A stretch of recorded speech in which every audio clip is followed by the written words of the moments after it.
Hello friends, आप देख रहे हैं आपका चैनल शेयर बाजार विद आयुष। और दोस्तों, बात होगी इस वीडियो में आरडी इंडस्ट्रीज आईपीओ के फर्स्ट डे सब्सक्रिप्शन के बारे में। कितना दोस्तों ये आईपीओ पहले दिन सब्सक्राइब हो पाया है, कितना सब्सक्रिप्शन आपको हर एक कैटेगरी की तरफ से देखने को मिला है, चाहे वो क्यूआईबी हो, एचएनआई हो या फिर रिटेल हो। ये दोस्तों इस वीडियो में समझेंगे। कुछ कंपनी के ऊपर भी चर्चा करेंगे, जानेंगे कंपनी का कारोबार किस प्रकार का है और किस तरीके की कंपनी के फाइनेंशियल्स है, वैल्यूएशन है, सब कुछ आपको सिर्फ इस एक वीडियो के अंदर पता चल जाएगा। तो वीडियो आप लोग देखिएगा पूरा। लेकिन उससे पहले अभी तक अगर आपने चैनल को सब्सक्राइब नहीं किया और फर्स्ट टाइम विजिट किया तो ज़रूर आप लोग चैनल को सब्सक्राइब कर लीजिएगा। दोस्तों, आरडी इंडस्ट्रीज, जैसे मैंने कहा, आईपीओ का पहला दिन समाप्त हो चुका है। अब 2 दिन और बचे हुए हैं। 2 दिन कौन कौन से? 6 एंड 7 ऑफ अगस्त, जब आप याद रखिएगा, इस आईपीओ में अप्लाई कर सकते हैं। ₹2 की इस आईपीओ की फेस वैल्यू है, 53 का प्राइस बैंड है, 281 शेयर का लॉट साइज है, fresh issue plus offer for sale है, दोनों एक्सचेंजेस पे लिस्ट होगा। कुल मिलाकर दोस्तों 426 करोड़ का ये इशू है, जिसमें फ्रेश इशू है 320 करोड़ का, तो ऑफर फॉर सेल है करीबन 106 करोड़ का। ठीक है, तो छोटा पोर्शन जो है वो आपको ओएफएस का देखने को मिलता है। इस आईपीओ में दोस्तों रिटेल में जैसे आपने देखा एक लॉट है, तो उसके लिए आपको 280 शेयर लगेंगे, 281 शेयर लगेंगे, और उसके लिए आपको 14,893 रुपीज़ पे करने पड़ेंगे। रिटेल में आप चाहे तो 13 लॉट्स तक अप्लाई कर सकते हैं, बट हमेशा दोस्तों एक लॉट से ज़्यादा तभी आपको अप्लाई करना है। मोर देन 1 लॉट तभी अप्लाई करें जब जो कैटेगरी है वो अंडर सब्सक्राइब है। अंडर सब्सक्राइब का मतलब क्या होता है कि देखिए, अगर जो रिटेल कैटेगरी है वो अगर टोटल मिलाकर 1 टाइम्स से कम सब्सक्राइब होती है, तो अगर आप लगा देंगे 13 लॉट, तब जाके आपको 13 लॉट का अलॉटमेंट आ जाएगा। लेकिन अगर वो 1 गुना से ऊपर चली गई है, तो फिर अगर आप 2 लॉट लगाएं या 13 लॉट लगाएं, आपको अगर अलॉटमेंट आता भी है तो पहली बात तो देखिए सिंगल लॉट का अलॉटमेंट आएगा। दूसरी बात, अगर कोई ये सोच रहा है कि मैं ज़्यादा अप्लाई करूंगा तो मेरी पॉसिबिलिटी ज़्यादा बढ़ेगी, ऐसा भी कुछ नहीं होता है। रिटेल में लॉटरी बेसिस पे अलॉटमेंट होता है, तो जिसने 1 लॉट लगाए और जिसने 13 लॉट लगाए, उन दोनों के अलॉटमेंट आने के चांसेस सिमिलर है।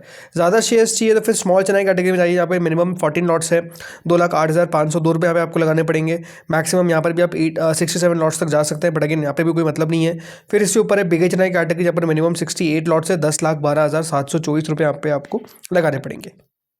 अब समझते हैं हर एक कैटेगरी को कितना कितना शेयर ऑफर किया गया है। तो दोस्तों क्यूआईबी को टोटल 50% ऑफ द इशू जो है वो ऑफर किया गया है, लेकिन कल कंपनी ने 30% जो है उसमें से एंकर से जुटा ली है, राइट। तो कल जो कंपनी की एंकर बुक आपको आती हुई देखने को मिली, एंकर इन्वेस्टर्स जो आते हुए दिखे, उससे 30% तो कंपनी ने जुटा लिया है। उसके बाद दोस्तों 20% बचता है, जो एक्स एंकर यानी जो बचे हुए हैं वो आपको 20% देखने को मिलता है क्यूआईबी का हिस्सा।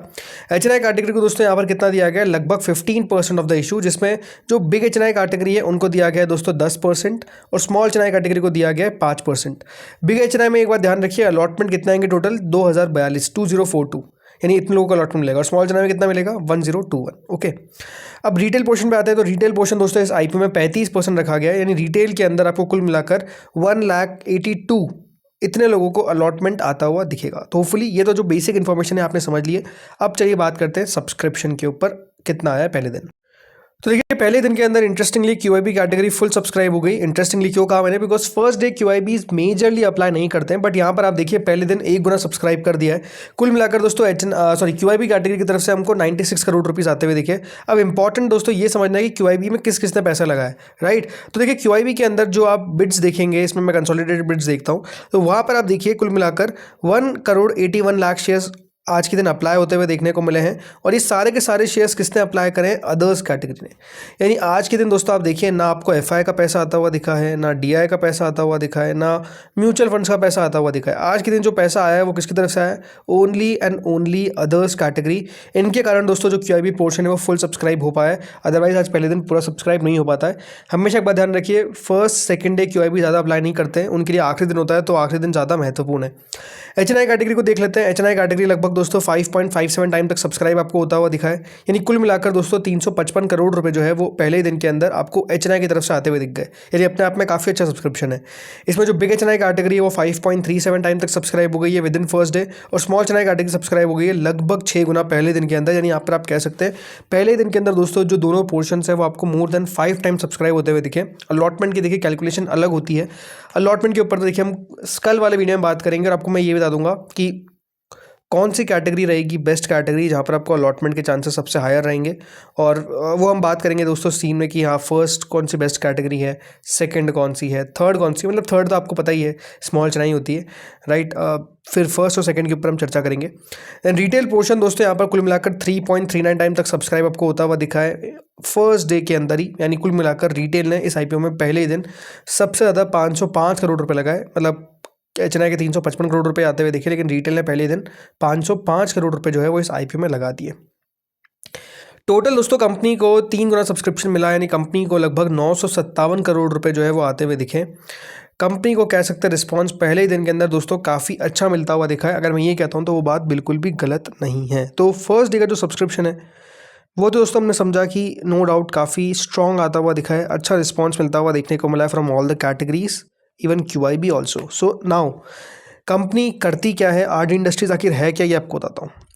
तो दोस्तों जैसे मैंने कहा RD इंडस्ट्रीज़ का IPO जैसे मैंने कहा आता हुआ दिख रहा है। कंपनी क्या है, ये दोस्तों एक दिल्ली बेस्ड कंपनी है और ये है एक लीड रिसाइकलर कंपनी। कंपनी के पास दोस्तों कह सकते हैं यहाँ पर एक इंस्टॉल कैपेसिटी है 1,56,900 मेट्रिक टन पर एनम की at Tirupati, close to battery maker and biggest customer Amara Raja facility जो है वो यहाँ पे आपको देखने को मिलते हैं। कंपनी रिसाइकिल करती है लेड इग्नॉट्स, राइट, जो लेड इनगॉट्स होते हैं इसको कंपनी रिसाइकिल करती है, जो बेसिकली यूज आते हैं for manufacturing lead acid batteries, जो बेसिकली यहाँ पर आप कह सकते हैं कि जो ऑटोमोटिव यानी जो OEM से उनको सप्लाई कंपनी करती है। तो ये सब चीज़ें जो है वो कंपनी दोस्तों क्या करती है, बेसिकली एक रिसाइकिल करती है। तो आप समझ सकते हैं कि एक रिसाइकलर है ये। ओके, क्या है कंपनी, एक रिसाइकलर है। जो लेड इनगॉट्स होते हैं, राइट, उनको कंपनी क्या करती है, रिसाइकिल करती है। ठीक है, अब यहाँ पर दोस्तों अगर मैं बात करता हूँ ग्रोथ को लेकर, राइट, हमारे लिए इंपॉर्टेंट है कि भैया कंपनी कर किस प्रकार कर रही है। तो कंपनी दोस्तों कह सकते हैं कि यहाँ पर काफ़ी बढ़िया करती हुई नजर आ रही है। कंपनी ने एक कैपेक्स किया था 58 करोड़ का, और ये जो एक कैपेक्स हुआ ये लगभग 3 फिस्कल्स के अंदर कंप्लीट हुआ बिटवीन FY24 टू 26। ठीक है, अब यहाँ पर दोस्तों हुआ क्या, जो कंपनी की इंस्टॉल कैपेसिटी है वो नियरली ट्रिपल हो गई। FY23 के अंदर जो कंपनी की इंस्टॉल कैपेसिटी थी वो लगभग 54,750 मेट्रिक टन पर यूनिट थी। आज आप देखिए मेट्रिक टन पर एनम थी, माफ़ करेगा, बट आज वो बढ़कर कितनी हो चुकी है, लगभग 1,57,000। तो आप समझ सकते हैं कि 50 से कंपनी ने 1.5 लाख तक का सफ़र कर लिया। 3 गुना अपनी कैपेसिटी कंपनी ने ट्रिपल कर दी, राइट। तो ये सिर्फ 3 साल के अंदर हुआ है। सो ये भी अपने आप में दिखाता है कि हाँ कंपनी की ग्रोथ किस प्रकार की हुई है। FY26 के अंदर ईयर एंड में कंपनी की और कैपेसिटी आपको बढ़ती हुई देखने को मिली है, और ये बताया जा रहा है कि दोस्तों इससे होगा क्या, जो वॉल्यूम ग्रोथ की एक्सपेक्टेशन है वो काफ़ी बढ़िया रहती हुई देखने को मिलेगी, और ये बढ़िया कब रहेगी, फॉर FY27, राइट। उस समय आपको काफ़ी अच्छा एस्टिमेट लगाया जा रहा है कि जो वॉल्यूम ग्रोथ है वो अच्छी आती हुई दिखेगी। इसके अलावा मार्जिन्स कंपनी के काफ़ी आपको अच्छे देखने को मिलते हैं, राइट। कंपनी के जो FY26 का रेवेन्यू था वो लगभग 1168 करोड़ के आसपास का था, और यहाँ पर आप देखिए जो कंपनी का रेवेन्यू आ रहा है, राइट, वो मेजरली लेड रिसाइकलिंग से आ रहा है और 30% लेड अलॉय से आपको आता हुआ दिखता है। लेकिन FY23 से FY26 के बीच में जो प्रोडक्शन वॉल्यूम है वो भी इंक्रीज़ हुआ है लगभग 34% की कैगर पे, जी हाँ, और जो कैपेसिटी यूटिलाइजेशन है वो भी स्ट्रेंथन हुआ है, और इस पीरियड के अंदर जो कंपनी के ग्रॉस मार्जिन पर टन है वो भी दोस्तों ऑलमोस्ट डबल हो गए। तो आप समझिए कि कंपनी कितना शानदार काम करती हुई देखने को मिल रही है कि मार्जिन्स को डबल कर दिया। शेयर ऑफ एक्सपोर्ट जो है वो भी 20 से 40% हो गया है। सो आई थिंक कंपनी हर एक पैरामीटर पे कह सकते हैं वो जो बॉक्सेस होती है ना उसको टिक करती हुई देखने को मिल रही है कि किस तरीके से हम बढ़ रहे हैं। इसके अलावा कंपनी की प्राइसिंग को देखा जाए तो वो भी काफ़ी सही दिखती है। कंपनी ला रही है अपने IPO को at a market cap of 1671 crore. ठीक है, इसके हिसाब से अगर इसकी वैल्यूएशन देखा जाए तो 16 टाइम्स के आसपास आपको देखने को मिलती है। 50% कंपनी का कैपेसिटी इंक्रीज हुआ है मई 2026 के अंदर। अगर हम उसको अकाउंट ले लेते हैं तो एक बात आपको समझनी पड़ेगी कि कंपनी का आने वाले समय के अंदर रेवेन्यू तो बढ़ता हुआ नजर आएगा ही आएगा। तो इससे एक एक्सपेक्टेशन है कि दोस्तों कंपनी का जो प्राइस टू अर्निंग है आपको और नीचे आता हुआ देखने को मिलेगा 12-13 के आसपास। सो ये और कम हो जाएगा, और जिस तरीके से कंपनी ग्रो कर रही है लगभग प्रोडक्शन वॉल्यूम 34% की कैगर से बढ़ रही है। कंपनी का जो हिस्टोरिक ग्रोथ रेट है वो भी अपने आप में काफ़ी बढ़िया रहा है। रेवेन्यू कैगर जो है वो लगभग 42% से बढ़ती हुई नजर आ रही है। तो आई थिंक हर एक पैरामीटर पे कंपनी जो है वो दोस्तों आपको बेहतरीन प्रदर्शन करती हुई नजर आ रही है, which is a very plus point. Okay, तो ये कह सकते हैं कि अगर हम इसको कंपेयर करते हैं जो लार्जेस्ट लेड रिसाइकलर है पॉन्डी ऑक्साइड्स, ठीक है, उसकी करीबन 3000 करोड़ की टॉप लाइन है। कंपनी का ओवरऑल जो ग्रोथ हमको देखने को मिला 45% का देखने को मिला इन टर्म्स ऑफ YoY, 4.7% का नेट मार्जिन है, और हिस्टोरिक पी जो उसको मिलती है वो लगभग कितना 30 के आसपास मिलती है। तो उससे अगर इसको कंपेयर करेंगे तो बहुत जगह दिखती है। तो आई थिंक ये एक सबसे बड़ा पॉजिटिव है इसके लिए कि अच्छी बात क्या है कि प्राइसिंग को कंपनी ने बहुत ही ज़्यादा अट्रैक्टिव रखा है, प्लस जो ग्रोथ कंपनी की आती हुई देखने को मिल रही है वो और ज़्यादा कह सकते हैं बेहतरीन है। तो आई थिंक प्लस पॉइंट्स है मेरे हिसाब से। देखिए एक ऐसा IPO है जिसमें नो डाउट अच्छा रिस्पॉन्स आपको आता हुआ देखने को मिलेगा हर एक कैटेगरी की तरफ से, इसमें कोई दोहराए वाली बात होने वाली नहीं है। अगर आपने पहले दिन अप्लाई कर दिया है तो ठीक है, अदरवाइज तो वेट भी कर सकते हैं।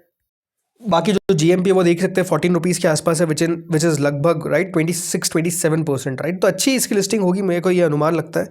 बट अगेन जो काफ़ी लोग आखिरी दिन अप्लाई करते हैं, बिल्कुल आप वेट कर सकते हैं। रेगुलर सब्सक्रिप्शन पे तो हम बात करते रहेंगे।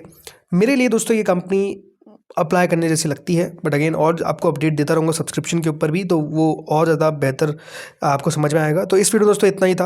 अगर आपको वीडियो अच्छा लगा हो तो लाइक करिएगा, चैनल से पहली बार जुड़े सब्सक्राइब करिएगा। Thank you friends for watching this video.